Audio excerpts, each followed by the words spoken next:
Alright, it's Christopher Fox once again, and this is a request this time for Grace, and the name of this video is, his victim was only 4 years old, the case of Eric Smith. Oh my god. I really don't want to watch this, but it was a request so I have to, so let's get right to it. Wasn't the most popular kid in school. He was often made fun of for So that's hair, him? freckles, and glasses. I think I've seen this video before. He carried a lot of anger. One summer day, Or this story before. I think I've heard about this. He saw a 4-year-old little boy walking alone and immediately decided that was who he wanted to take his anger out on. He thought to himself, this is the perfect victim. Pathetic that he went after someone so defenseless. Was there any other reason for choosing a 4-year-old besides him being small? Our story takes place in the small bad town. childhood, I guess. It was a hot summer day in August of 1993, and 4-year-old Derek Roby was on his way to the summer recreation program he's been attending. Please don't tell me this kid fucking gets killed by Eric Smith. Normally, his mom Doreen was with him, but she was busy with Derek's little brother. Since it was just a short walk down the same side of the street, one block down, Derek told his mom he could walk by himself. He said, "It's okay, Mom, I'll go by myself. You know, it's no problem. The kids are probably going down the street." Doreen agreed. This was the first time she had ever let him walk alone. She handed Derek his lunch. Never let your kids go out alone anywhere. Seriously, I'm not a dad, but seriously, don't. So Doreen went to pick up Derek. When she arrived at the park where the rec program took place, she was told Derek never showed up that morning. That's when the panic set in. Doreen immediately called the police and began searching for her son. Many people joined in on the search, hoping to find Derek safe and sound. Sadly, a few hours later, that hope was crushed. Derek's body was found. The boy's oh my god, I knew it. Woods, several feet away from the park. Derek was found without shoes and covered in wounds, some of which were from heavy rocks being dropped on top of him. It also appeared that the boy had been with a stick.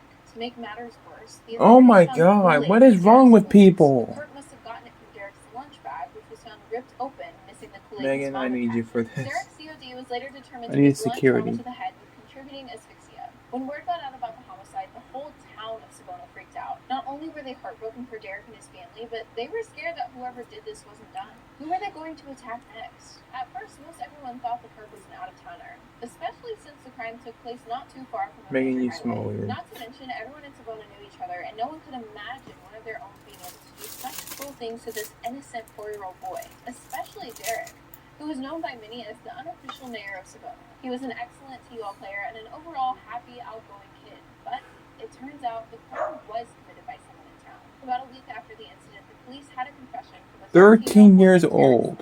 Apparently, the night of the crime, what the Eric fuck? asked his friend Marlene what would happen if the clerk turned out to be a kid. Marlene replied, "I think they seriously need some psychiatric help." She thought it was a weird question to be asked, but it seemed completely hypothetical at that point. However, Marlene realized Eric went to that same park earlier in the day. What if he was the clerk everyone was looking for? Marlene grew even more suspicious after she witnessed extremely weird behavior from Eric in the following days. Because of this, she called Eric's mom. Marlene and Eric's mom took Eric to the police station to meet with I'm sorry, but that kid's creepy Eric looking. told the investigators he hadn't there, I said that day, but gave a full confession shortly after. Eric said he was in a really bad mood that morning. He rode his bike to the rec program, but it wasn't open yet. This really upset him more than it should have. Full of rage, Eric saw 4-year-old Derek walking by himself and decided to take his anger out on him. Eric approached the little boy and that's said why you should be. Parents should be watching the kid. That's how they ended up in a secluded wooded area. First, Eric said he strangled Derek. Then he dropped a 26-pound rock on his head. Oh my god, I need you for this. Eric said he believed the stick would reach Derek's heart and stop it from beating. Jesus Christ. He said he enjoyed harming Derek and didn't want it to end. When asked why he did it, Eric said, "I don't know. I just saw this kid, this blonde kid, and I wanted to hurt him." He said he was tired of being bullied by other kids. Eric was often made fun of for his red hair, freckles, and big ears. His classmates also teased him for being a bit slow in school. Eric was fed up with being bullied and decided to become the bully himself.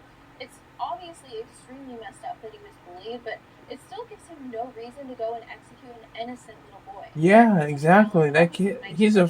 At this point, he was 14 years old, but was tried as an adult. It's so strange because Eric looks so young. His ears aren't that big, though. Why do they call him big ears? Freckled glasses wearing redhead would do such a terrible thing. He doesn't look like a killer. A very difficult case to solve. He looks nice. I had a friend who looked like him somewhat when I was a little boy. Killed Derek, but he chose not to simply kill Derek. Eric continued to deal with Derek's body because he wanted to, because he chose to, and most frighteningly, because he enjoyed it. John believed Eric was a budding serial killer who would have acted out again had he not been arrested. The defense attorney said Eric's mom, Tammy, took anti-seizure and antidepressant meds when she was pregnant with Eric. They believed this mixture of medications gave Eric rage disorder, which is what they blamed his actions on, in addition to the intense pain suffered by Eric. But no one was buying any of this. Eric seemed to be fully aware of his actions. He did have a bit of an interesting hobby, though, dressing up like a clown. This tidbit of information was revealed by Eric's grandparents, A clown? who he hung out with frequently. In the end, the jury found Eric guilty of second-degree murder, and he was sentenced to 9 years to life in prison. Eric was sent straight to a juvenile facility where he stayed until 2001. After that, Eric was moved to a state prison. So is a He was clown. eligible for parole in 2002, but his request was denied. Every 2 years after that, Eric was eligible for parole, which he applied for each time. This was always very stressful for Derek's family, who obviously wanted their son's killer to stay in jail. They actually tried to push for legislation He needs that to would be only grant violent felons executed opportunity for parole every 5 years because when he was turned painful 18. to be reminded of the crime so frequently. Doreen said, "It upsets me, the fact that we have to beg to keep this killer behind bars. They could decide that. Well, now he's done his time, and we're going to let him go. It scares the hell out of me." At Eric's parole hearing in No 2004, surprise. he told the board that He needs to be locked up He for said, life "Instead of or taking in a Eric, I was fucking turning somebody else." Eric also or told the board executed. that if he wasn't initially charged for the crime, he most likely would have gone after another victim. To no one's surprise, Eric was denied parole. But in October of 2021, after receiving 10 no's, Eric got a yes. He was officially granted parole. This came as Oh a my huge shock God. to the community, but Eric seemed to have really turned his life around in the past several years. He'd gone through extensive therapy, which definitely helped him cope with his bullying and try to make amends for his actions. In a 2009 news interview, Eric said, "My anger wasn't directed at Derek at all. It was directed at all the other guys that used to pick on me. And when I was Then why torturing didn't you and go beating after Derek, them? that was I'm my not saying fault." murder's good, Eric but decided he wanted to become a counselor so he could help other kids who were bullied. He said, "I want to get married and raise a family, hold down a job, pursue the American dream." He admitted to killing Derek and understood why the victim's family didn't want him to be set free. He also read this apology letter. "I know my actions have caused a terrible loss in the Roby family, and for that, I am truly sorry. I've tried to think as much as possible about what I think you Derek guys can will hear never that, by the way. experience. His 16th birthday, Christmas, owning his own house, graduating, going to college, getting married, his first child. If I could go back in time, I would switch places with Derek and endure all the pain I've caused him. If it meant that he would go on living, I would switch places, but I can't." But after giving all these moving interview answers, Eric remained in prison for 12 more years. He said he knew he would be released someday, and at age 41, that day came. At his parole hearing, Eric told the board Still- that he's learned coping mechanisms for his anger and now understood the value of human life. He said that God called on him to get into ministry, which led him to take college classes in jail, earning his degree in evangelism. He also spoke about plans to get a job as a carpenter or electrician. The most surprising thing for me to hear was that Eric has a fiance, and it wasn't a fellow inmate. What? Some woman who was working on becoming a lawyer had some questions about the juvenile system, so she wrote a letter to Eric to ask a few questions. He wrote her back, and then she wrote him again, and so on and so forth. Somewhere along the way, the two fell in love with each other and decided to get married. Eric told the parole board that he was excited to start a new life with this woman and was no longer a menace does to she know society. he killed a said, child "The 13-year-old when he was a kid child? that took Derek's life is not the man sitting in front of you talking. If you were to give me the chance, I would not only prove that I'm not a threat, I would definitely be an asset to society." The board was moved by Eric's newfound attitude. They also recognized that Eric only had 3 citations for disciplinary issues, all before 2005. Because of this, they granted him parole. He was ordered to remain in the state of New York, keep in close contact with his parole officer, stay away from people who participate in illegal activities, and is never allowed to own firearms. After word got out, Obviously. Savona held a candlelight vigil and a march for Derek. They peacefully protested the release of Eric Smith and made it clear that they did not want him back in Savona. Most people believe that's where he would go since his mom still lived there. Surprisingly enough, Derek's family took this news as well as they could have. Doreen said, "I understand why after so many years they decided to give him a chance. And that's fine, for him and his family. He's been released, but in a way, so have we. No more parole. I can get on with our lives. Now the true healing can begin." Eric was officially released in February of 2022. At this point, he was 42 and served 28 years in jail. The reason it took a few months for Eric to get More. released is that He needs had to more find than a that. housing. He found a spot in Queens, New York, which is where he lives now. Eric said he chose to live there because he didn't want to go back to Savona. Clearly, no one wanted him there, and it also would have been even harder for Derek's family. Imagine going to a restaurant in town and seeing the man who took your son's life. Doreen said in an interview, "I don't let him take space in my head. I do not focus on where he is, what he's doing, because I don't care.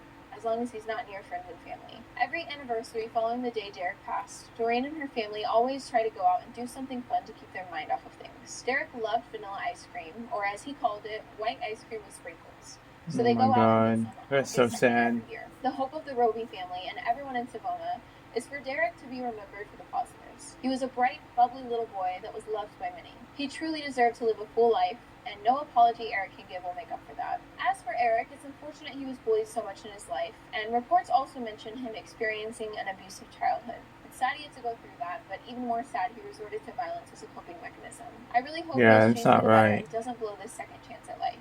And there you have it. The tragic story of how Derek Roby lost his life at the hands of 13-year-old Eric Smith. What do you all think about the outcome of this case? Do you think Eric should have been set free? Or do you believe he should still be in jail for life? I'm a bit conflicted, but I'm very curious to hear if he ends up marrying that lawyer lady. What an interesting couple they make. Anyway, that's all for today. I'm Allie, and thanks for watching Killer Bites. Bye-bye.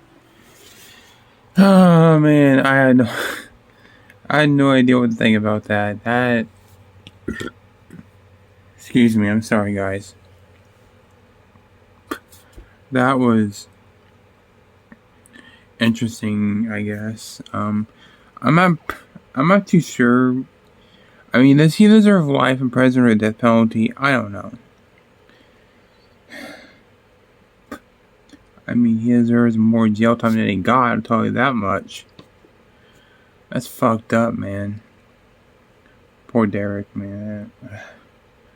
When it comes to kids being involved in these cases, it hurts me the most because I have a 10-year-old brother. I have a niece, so the kids stuff kind of bothers me, which is why I didn't really want to react to this, but it was a request, so I had to. But yeah.